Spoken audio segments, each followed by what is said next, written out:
memberikan kita nikmat iman, Islam, serta kesehatan, sehingga kita bisa terus berkomunikasi dan mempererat tali silaturahmi. Salawat serta salam senantiasa tercurah kepada junjungan kita Nabi Muhammad SAW.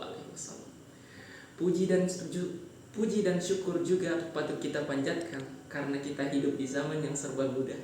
Hari ini teknologi bernama sosial media telah mengubah cara kita menjalani hidup.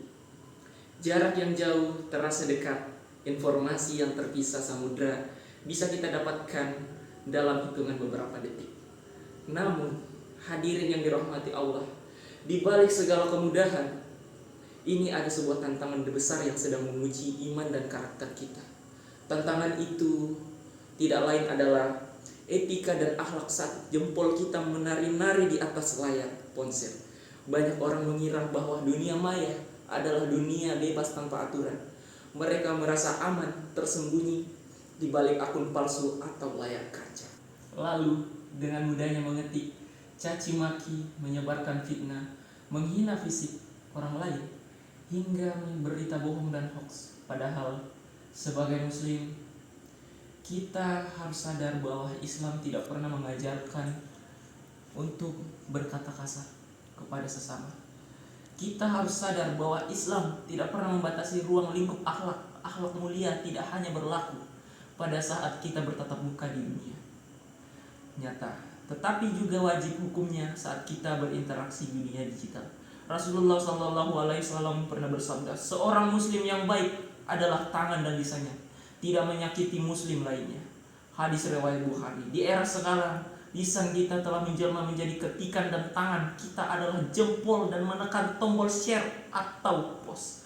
Oleh karena itu, mari kita merenungkan 3 etika utama bermedia sosial. Yang pertama yaitu tabayun. Sebelum kita menyebarkan sebuah berita, video, atau potongan cerita, pastikan sudah memeriksa kebenarannya.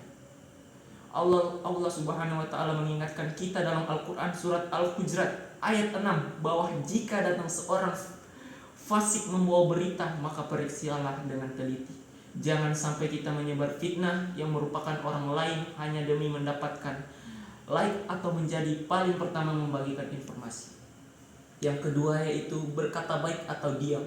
Gunakan kolom komentar untuk menyebarkan kebaikan, memberikan apresiasi, memberikan kritik yang membangun dengan bahasa yang santun. Jika kita tidak menyukai suatu konten atau jika jempol kita gatal untuk menghujat, ingatlah prinsip dasar ini. Jika tidak bisa menulis sesuatu yang bermanfaat, lebih baik tutup aplikasinya dan diam.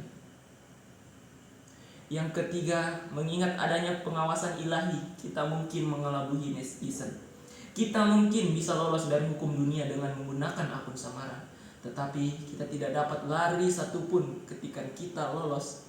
Catatan malaikat rakib dan atid, setiap komentar jahat, setiap video fitnah yang kita bagikan, kelak akan dimintai pertanggungjawabannya di hadapan Allah Subhanahu wa taala.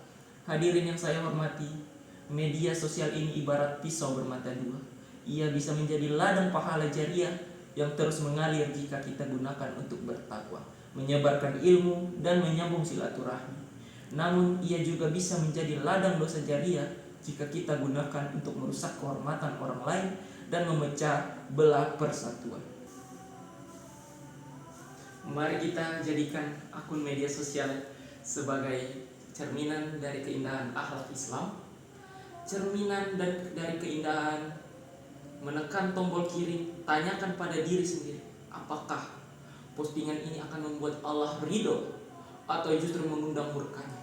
Semoga Allah Subhanahu wa taala senantiasa membimbing hati, lisan, dan jempol kita agar selalu dalam kebaikan, serta menyelamatkan kita dari fitnah mara bahaya dari dunia maya. Wabillahi taufiq wal hidayah. Wassalamualaikum warahmatullahi wabarakatuh. Anjir.